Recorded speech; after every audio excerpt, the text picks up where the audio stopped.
Today marks 40 years, and yet still, people ask the question, does anybody have any information of the girl who is known as the Walker County Jane Doe?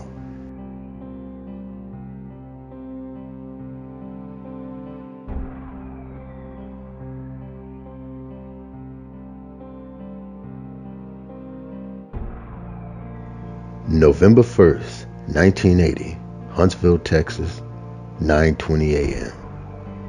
The body of a naked girl is discovered by a truck driver face down in a patch of grass from the shoulder of Interstate Highway 45. Her autopsy revealed she had been sexually assaulted with a blunt object both vaginally and anally before being strangled to death, quite possibly with a pair of pantyhose that was found stuffed in her vagina along with her underwear, where investigators believe they were put there to prevent blood from coming out when she was being transported to where she was found. Besides the known blunt object, no other DNA evidence was found to suggest she was continually raped. Other injuries consisted of bruising of her face and body due to severe punching and kicking, which led to massive swelling. The medical examiner placed her between the age of roughly 14 to 20 years old. They also stated that her dentals showed she had good oral hygiene, which probably meant she wasn't homeless and maybe had a family. No identity was found anywhere near the crime scene, and the only possible evidence that could prove who she was a gold chain necklace with a rectangular brown pendant containing a blue or brown colored stone in it and a pair of red leather strapped high-heel sandals. When news of her murder made rounds, several people came forward saying that they had seen the girl, where one claimed they saw her get out of a 1973-74 blue Chevrolet Caprice driven by a white man. She then asked for directions to Ellis Prison Farm, claiming that she was going to see a friend there. She left that location on foot, where she was next seen at the Hitching Post truck stop along I-45. There, she asked the waitress for the same directions, where in response and out of concern, the waitress asked about her age, which the girl claimed she was 19.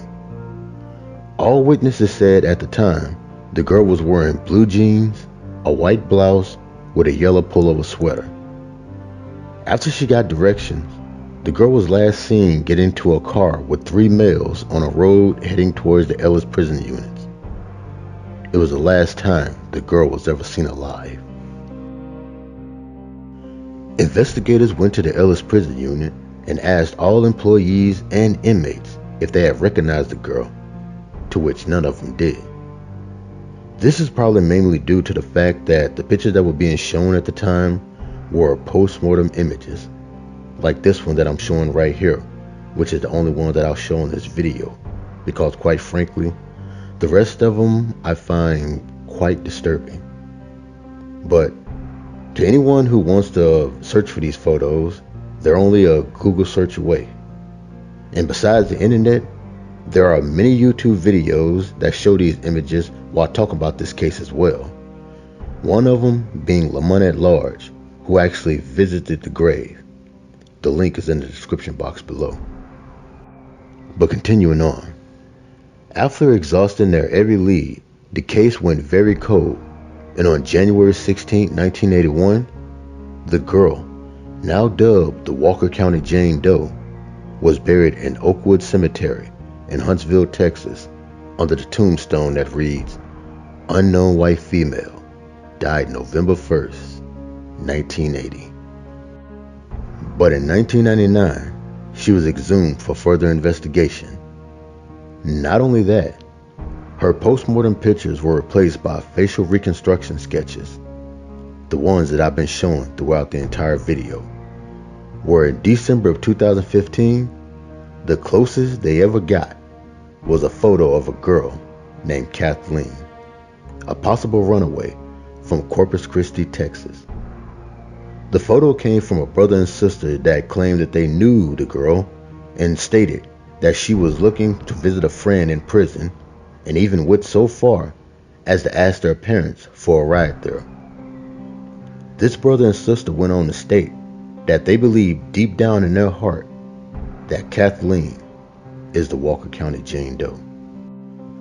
Other sightings, as well as conspiracy theories, have come up about the Walker County Jane Doe as well, with some of the most popular being that she may have in fact been raped by women, since she was raped with an object and they never found any semen or bodily fluids on or in her body.